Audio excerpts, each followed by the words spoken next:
प्रमोद बर'आ बिदिनो दायित्व होदों होनना बुंबाय बे बिजों रायलायगोन होनबाय गावजों बिदि नारलायलायनानै 20 दिनसिम ना फैया होननानैबो बुङासै लोगोबो हमासै अन्तत फैनो हाया माबा खारन आरो गिनांगौबो नंला दिनै त्रिपुराफोरनि एमएलएफोर बायदिया फैनानै लोगो हमफैदों शिलंनिफ्राय दिनै मेघालयनिफ्राय एमएलएफोर बायदिया फैनानै लोगो हमफैदों बिनि उनाव माखौ गिनांगौ गुसुं आपडेट लाबोलायबाय आं भिडिअखौ फुरायै नायलांबासो बुजिगोन दा सिगाङाव रन्जन दैमारि सारखौ मास मोनसेनि थाखाय 20 दिननि थाखाय जेब्ला गुवाहाटी सेन्ट्रेल जेल न'आव 20 दिननि थाखाय सुटि हरदोंमोन बै सुटि हरनाय समाव रन्जन दैमारि सारनिफ्राय मोनसे खोथा प्रमोद बर' इउजि ब्रह्म बिसोरखौ लोगो हमनायनि खोथा बुंदोंमोन आरो लरेन्स इस्लारि बिसोरखौ लोगो हमनायनि खोथा बेयाव लोगो हमनायनि खोथायाव मोनसे मेसेज हरबाबो बिसोरनिफ्राय रिप्लाइ मोनफिनै मा खोथा बुंदों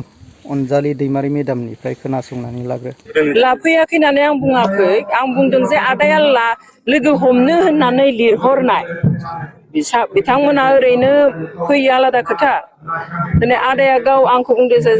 जेलनिफ्राय सफैनायनि सानसे उनावनो आंखौ बुंदों जे नोङो प्रमोद बर'नो लरेन्स इस्लारिनो आरो दिपेन बर'नो नोङो वाट्सएपआव मेसेज हर आं बिथांमोनखौ साथामखौबो लोगो हमनो लुबैयो आं लोगो हरबाय हरनायनि उनावहाय प्रमोद बर' बिथाङा लिरहरबाय जे बेखौहाय लरेन्स इस्लारिया कन्टेक्ट खालामगोन नोंजों लरेन्स इस्लारिया लिरबाय आङो बेखौ गाबोन चिफजों रायलायगोन ओमफ्राय दिपेन बर'आथ' जेबो रिप्लाइ होआसै बेनिफ्राय थाबाय 20 दिन थांबाय प्रमोद बर'आ बिदिनो दायित्व होदों होनना बुंबाय बे बिजों रायलायगोन होनबाय गावजों बिदि नारलायलायनानै 20 दिनसिम ना फैया होननानैबो बुङासै लोगोबो हमासै अन्तत फैनो हाया माबा खारन आरो जोङो प्रमोद बर'खौ जोङो बुङा जे बिथाङा प्रट'कल थानो हागौ माबा मोनसे खिन्थु दिनै आबसुआथ' जातीय संगठन गावआ गासैनिबो थाखाय होननानै बुङो बिदिब्लाथ' दिनै सासे मानसिखौ जायजों बिसोरो एकर्डआव माने सहि होफाबाय जायफोरजों बेनि मानसि फैदों दिनै अरुणाचलनि मानसि फैबाय त्रिपुरानि मानसि फैबाय दिनै मेघालयनि मानसि फैबाय गुबुन हारि जातिनि मानसि सोरबा मिसिं सोरबा राभा सोरबा आनखि बेंगलि गुरखा गासैबो नायफैदों लोगो हमफैदों बेनि उनाव आं लोगो हमनो होनना लिरहरनायनि उनावबो लोगो हमफैया बे सोमोनांथाव बाथ्रा आरो अन्तत दिपेन बर' आरो लरेन्स इस्लारि फैनानै लोगो हमनो हायोमोन जेबोथ' बाथा थानाङा दाथ' बिथांमोना सुक्तिबो खालामखांबाय गिनांगौबो नंला दिनै त्रिपुराफोरनि एमएलएफोर बायदिया फैनानै लोगो हमफैदों शिलंनिफ्राय दिनै मेघालयनिफ्राय एमएलएफोर बायदिया फैनानै लोगो हमफैदों बिनि उनाव माखौ गिनांगौ दंमोन नङा होमबा मा दङ बिनि आन्दोआव थिग दङ प्रमोद बर'आ एज ए चिफ बिथाङा प्रट'कल मोनसे दङ खिन्थु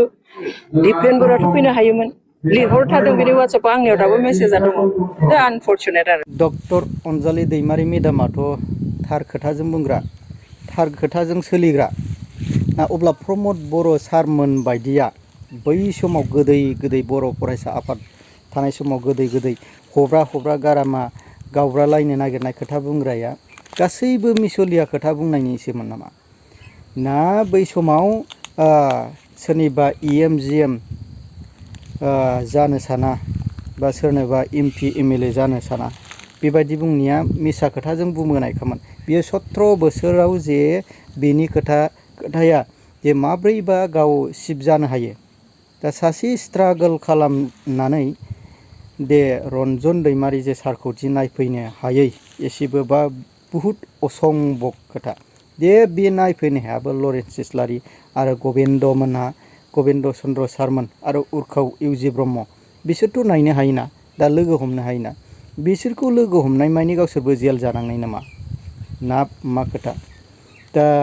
बेबायदिथ' जानो हाथावा सासे दैदेनगिरि बर'नि बिर जोहोलावखौ नायहैनो हालायैया माबायदि असंभब एबा बर' जे